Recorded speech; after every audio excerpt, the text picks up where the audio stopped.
Ele estava descrevendo aquilo que ela própria não era. Em tudo que dizia sobre si, ela encontrava na sua própria natureza uma negativa correspondente. Essa antidescrição, na falta de um termo melhor, tinha, graças a uma espécie de exposição reversa, deixado algo claro para ela. Enquanto ele falava, ela começara a se ver como uma forma, um esboço, com todos os detalhes preenchidos em volta, enquanto a forma em si permanecia vazia. Olá, seja bem-vindo ao canal Chaves de Leitura. No vídeo de hoje a gente vai conversar sobre Esboço, da Rachel Cusk, nosso segundo livro do projeto Ferrante Indica. Eu já fiz a discussão com os apoiadores do canal e foi muito legal, essas discussões têm sido muito enriquecedoras, a gente aprende muito juntos e o livro cresce um bocado, né? Essa experiência de clube de leitura é uma experiência da qual eu gosto bastante e eu gostei muito do livro, já vou logo dizendo. A Rachel Cusk é uma autora canadense, esse livro foi publicado originalmente em 2014 e aqui no Brasil ele saiu em 2019 pela editora Todavia. Ele teve tradução da Fernanda Abreu, tá? O livro, ele é muito interessante no aspecto formal e ele tem um plot mínimo. Ele é narrado em primeira pessoa por uma escritora inglesa que vai para Atenas ministrar um curso de escrita criativa. O livro é basicamente 10 conversas que essa autora tem. Ela reproduz as conversas. Ela narra, né? Ela não só bota lá como diálogos, mas ela narra esse processo de ir para lá, enfim, e narrar as 10 conversas. Então, esse é o plot do livro. Então, ele é um livro que reduz ao mínimo o enredo. Essa escritora, ao longo dessas conversas, se mostra muito pouco. Ela é uma escritora que ouve mais do que fala. Ela deixa os seus interlocutores falarem bem mais do que ela. Ela vai encontrando várias pessoas. Ela conhece um homem no avião, né, com quem ela conversa e que depois ela reencontra em Atenas. Ela encontra alguns colegas escritores. Tem cenas da aula que ela dá, né? Então, da conversa dela com os alunos na aula de escrita criativa. E a gente vai, então, percebendo que essa escritora tem esse papel, ela assume esse papel, aparentemente de modo voluntário, de mais ouvir, de ouvinte, do que de falar. Ela fala, mas ela fala pouco. Ela tem algumas intervenções na conversa, mas normalmente são intervenções mais sutis e sempre em menor número do que a outra pessoa que conversa com ela. O livro é interessante porque enquanto o romance, se a gente for chamar de romance, é até difícil de definir, ele abdica de uma narrativa no sentido tradicional, de uma história progressiva que está caminhando para algum lugar, da qual você vai extrair algum sentido muito claro, enfim, que tem um desenvolvimento. Apesar disso, nos diálogos, várias narrativas são construídas. Então, se o livro é essa recusa da narrativa tradicional, cada diálogo com essas pessoas que a narradora tem são, a seu modo, tentativas de construir uma narrativa de sentido, uma narrativa que, de certo modo, explique a vida de cada uma daquelas pessoas. Essas pessoas, então, seguem um movimento que é um movimento contrário ao da narradora nesse livro, dessa narradora que não fala sobre si, que não está contando para as pessoas o que aconteceu da sua vida, embora a gente vai descobrir algumas coisas em alguns momentos. Essa narradora, em alguns momentos das suas falas, ela dá a entender que ela está tentando viver um modo mais passivo, que ela não quer ser uma pessoa de presença, intervenção, falas determinantes, que ela está mais interessada mesmo em ouvir e inclusive em não atuar como uma pessoa que define claramente aquilo que ela gosta, aquilo que ela não gosta. Eu vou ler aqui algumas passagens. Na página 17, ela começa falando da literatura, mas depois ela acaba fazendo uma conclusão sobre si mesma. Ela diz: eu não estava mais interessada na literatura como forma de snobismo, ou mesmo como uma forma de autodefinição. Não tinha desejo algum de demonstrar que um livro era melhor do que o outro. Na verdade, se eu lesse alguma coisa que admirasse, me via cada vez menos inclinada a mencioná-la.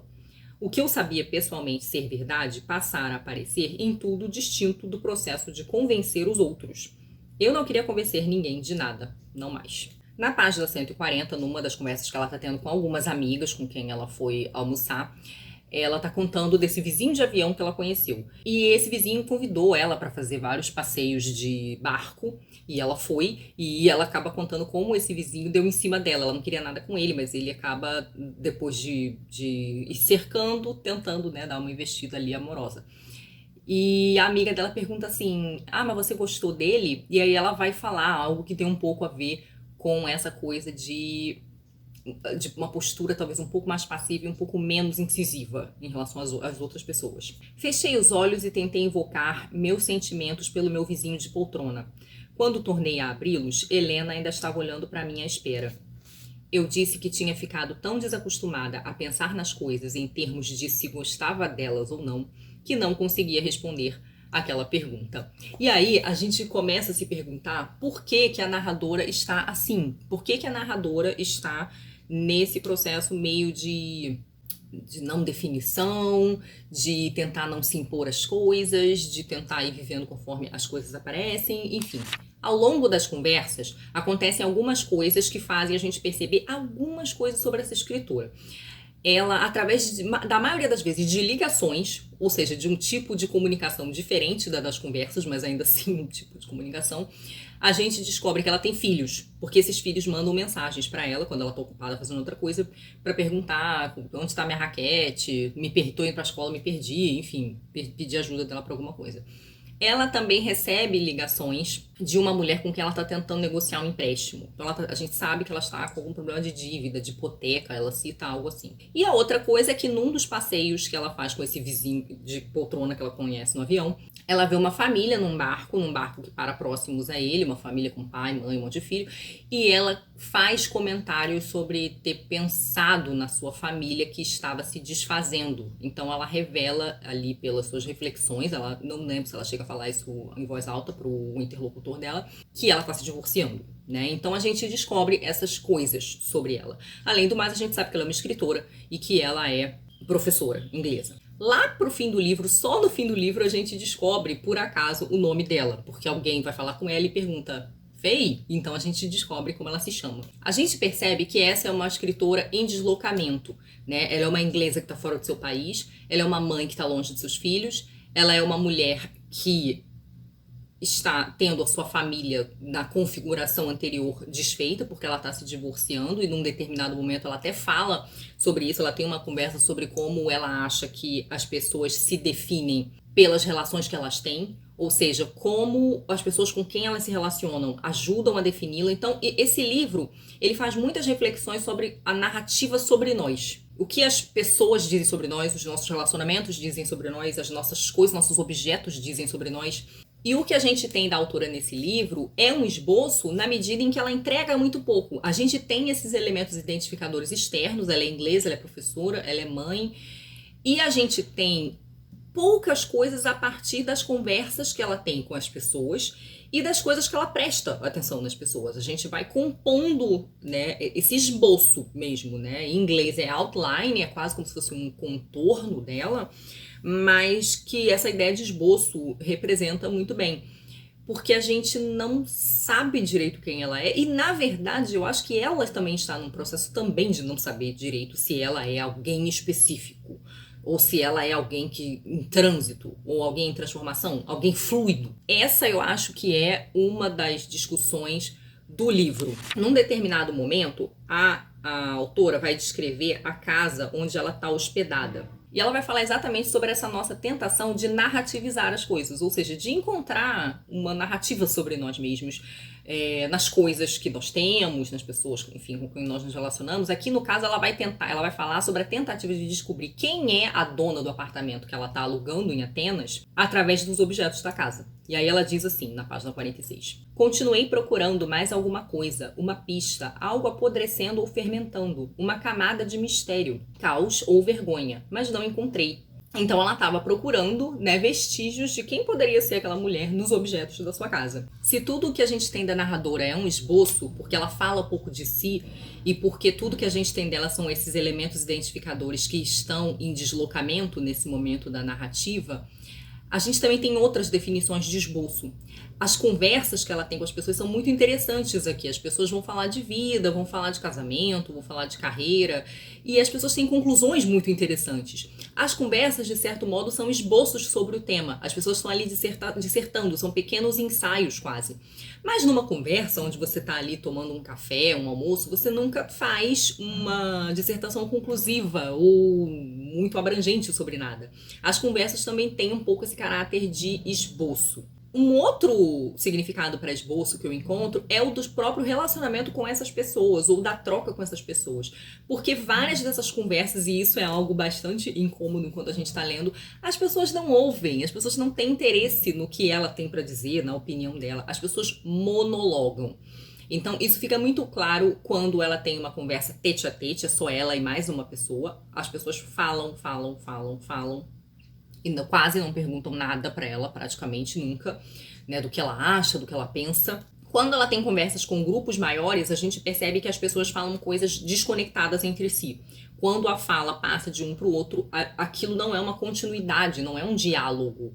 As pessoas simplesmente começam a falar de outra coisa, né? Então a gente vê que as pessoas se encontram para monologar juntas.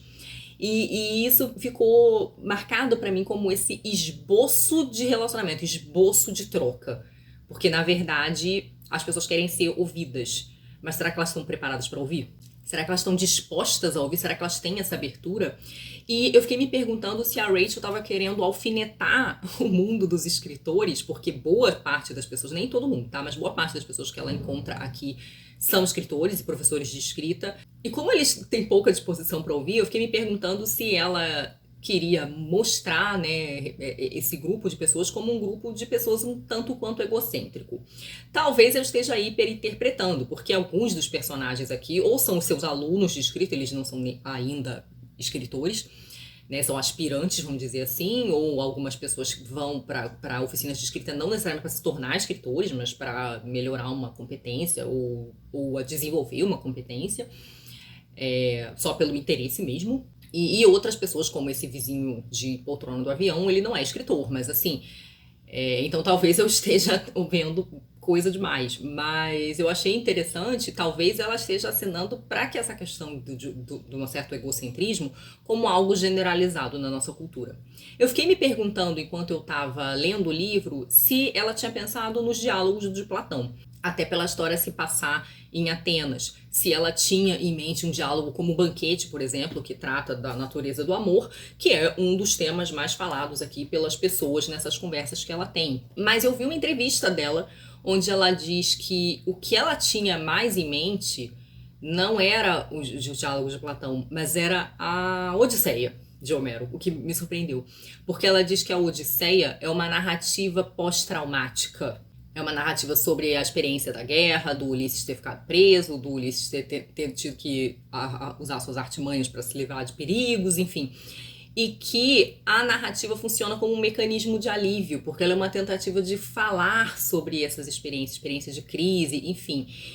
Na época da Odisseia, as narrativas pós-traumáticas seriam narrativas sobre essas coisas mais ligadas à guerra mesmo, e ela diz que nos tempos atuais, os tempos em que o livro acontece, as narrativas diriam mais respeito a essa realidade de pessoas se divorciando, né? Isso é o que ela fala nessa entrevista. E essa coisa da narrativa é interessante porque várias pessoas aqui vão fazer conclusões sobre relacionamento. Por que elas acham que seus relacionamentos deram certo, por que deram errado, qual era a característica deles. Elas vão falar um pouco também sobre os seus trabalhos e a sua relação com eles e a evolução.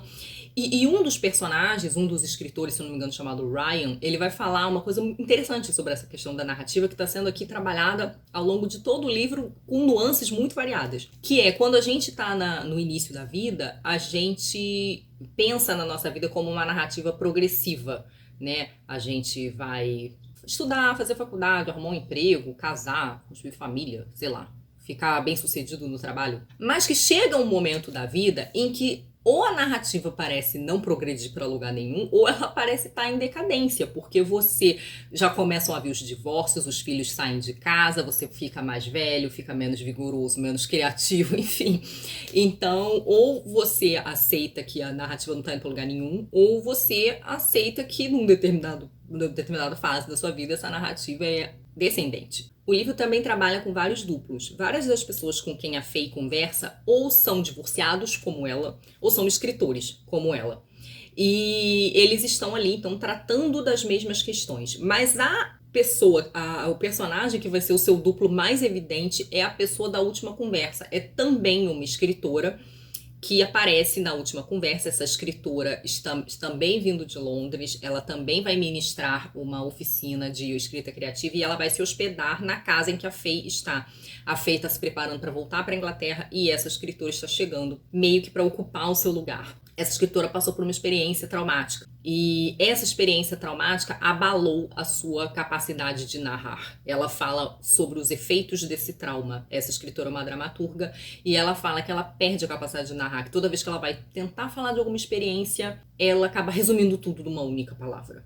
Né? E essa escritora tem falas interessantíssimas. É dela a fala com a qual eu abri o livro, essa coisa de se definir pelos outros, né? Ela tem essa experiência de conversa no avião, em que ela percebe que é vendo um homem falar sobre tudo que ele é, que ela entende o que ela não é, né? Através dessa antidescrição, ela vai identificando aquilo que ela não é, vendo o homem fazer afirmações muito categóricas sobre si mesmo. Mas ela também vai falar sobre a experiência da linguagem que não dá conta da experiência, né? Que não dá conta de uma espécie de experiência limite. Na página 180, essa escritora diz assim: depois do incidente, havia constatado que lhe faltava o que se poderia chamar de vocabulário, uma língua materna do eu. Faltaram-lhe palavras. Como se dizia pela primeira vez na vida, ela não conseguia descrever o que havia acontecido, nem com ela mesma, nem com os outros. Falava sobre isso, claro, falava sobre isso sem parar. Mas por mais que falasse, a coisa em si permanecia intocada, velada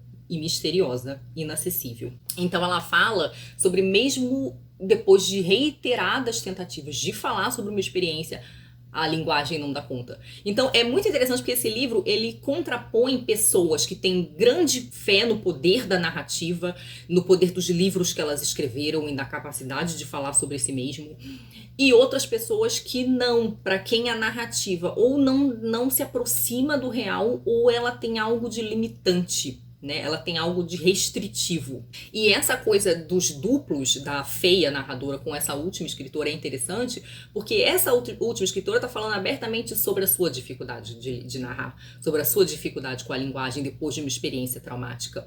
E ela é o duplo dessa narradora que não fala de si. Uma narradora que, de certo modo, também não está se encontrando com a linguagem, com a forma narrativa. Uma narradora que preferiu observar mais, ouvir mais, pelo menos durante esse período de mudança de vida, divórcio, enfim, do que falar sobre si, né? Fazer afirmações assertivas sobre si mesma. Mesmo nas suas aulas de escrita criativa, a Faye é uma professora que ouve mais do que fala. Ela inspira os alunos a falar. E a gente nunca vê nenhuma menção a que livro ela escreveu aqui, né? E, enfim, ninguém fala, só pergunta em um determinado momento se ela estava trabalhando em alguma coisa, mas ninguém fala sobre o que ela teria escrito. Mas tem algo interessante, porque assim, o livro tem um texto muito bom. O texto, ele é muito bem construído. Ela faz ótimas descrições de circunstância. Ela faz ótimas caracterizações de pessoa e constrói diálogos muito bons.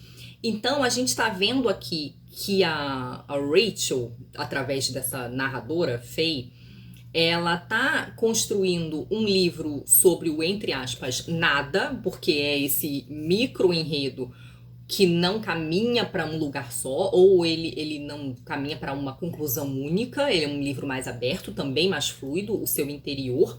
Mas todas as competências necessárias para escrever um bom livro estão sendo utilizadas aqui. Se a gente vê a Faye falando muito pouco sobre o processo de escrita criativa nas suas aulas, visto que ela pede que os alunos falem sobre o que eles viram, falem sobre o que eles presenciaram, ouviram, coisas assim, a gente vê na realização da narrativa dela, dessa narrativa das conversas que ela teve, nessa narrativa das coisas que ela ouviu, que ela presenciou, a competência do narrar, né, usada aí com todos os seus elementos. Esse é um livro onde é importante prestar atenção na forma, porque a gente tem esses espelhamentos, a gente tem esses ecos que se demonstram também na construção, também na forma como o livro é organizado, nas simetrias, né, nas repetições que acontecem muito sutilmente de temas que voltam sobre, por exemplo, padrões de comportamento, né, e que tem a ver um pouco com essa nossa percepção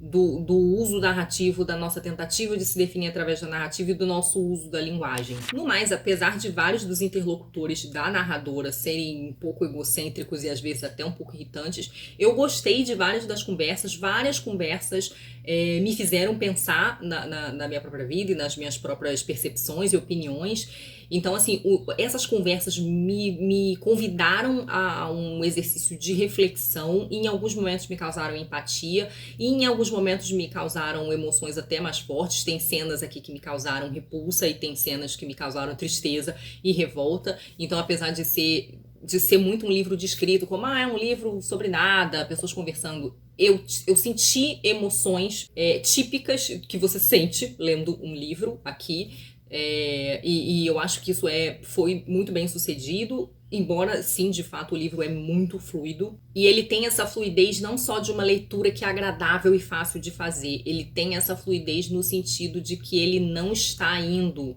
para um lugar específico, ele está apontando para várias direções, né? Ele está nos convidando para várias reflexões em torno de temas mais ou menos próximos. Se a gente for pensar por que a Helena Ferrante teria indicado esse livro, já que esse livro está no projeto Ferrante Indica, o que me ocorreu mais marcadamente é essa relação com a escrita num sentido de dar sentido. E eu pensei, obviamente, na tetralogia napolitana e nas personagens Lenu e Lila, que são pessoas que descobrem no texto literário uma possibilidade, colocam nessa possibilidade de escrita uma fé de mobilidade socioeconômica, que em certa medida usam a escrita como ferramenta para tentar retomar as rédeas da própria vida e não ficar ali apenas como um joguete. Mas a tetralogia tem momentos muito interessantes de relacionamento com a narrativa e com a escrita, inclusive de recusa, né? Inclusive de substituir essa escrita, essa narrativa tradicional, essa narrativa mais literária, por um outro tipo de linguagem, né? Algo que, por exemplo, acontece com a Lila na tetralogia, né? E então foi o que eu pensei mais, as minhas reflexões numa tentativa de conectar a Helena Ferrante com o livro da Rachel Cusk, foi nesse sentido da crença e da perda da crença na capacidade de usar a escrita, de usar a narrativa para entender a própria vida, para retomar as rédeas da própria vida e para encontrar um modo também de atuar, né, no mundo, assim. Então acho que seria essa mais a relação. E aí eu convido leitores de Helena Ferrante que também leram esse livro a me dizer quais foram as relações que vocês fizeram, e também a quem me acompanhou aí na leitura, ou já tinha lido o livro antes, a dizer o que achou do esboço. Eu gostei muitíssimo do livro, assim. Eu não amei, eu acho que não é um livro que entrou para minha lista de favoritos, também não acho que é o livro mais revolucionário da contemporaneidade, como algumas pessoas o descrevem, mas eu achei um livro instigante, que eu li com muito interesse e que eu acho que tem ótimas sacadas e que já me deixou com vontade de ler os outros livros da trilogia. Afinal de contas, esse é o primeiro de uma trilogia e a segunda já está publicada no Brasil, traduzida, chama Trânsito, tá? É isso, muito obrigada a todo mundo que está acompanhando o projeto, todo mundo que leu, bora conversar. Muito obrigada aos apoiadores e membros por apoiarem o meu trabalho. Beijinhos e até a próxima. Tchau!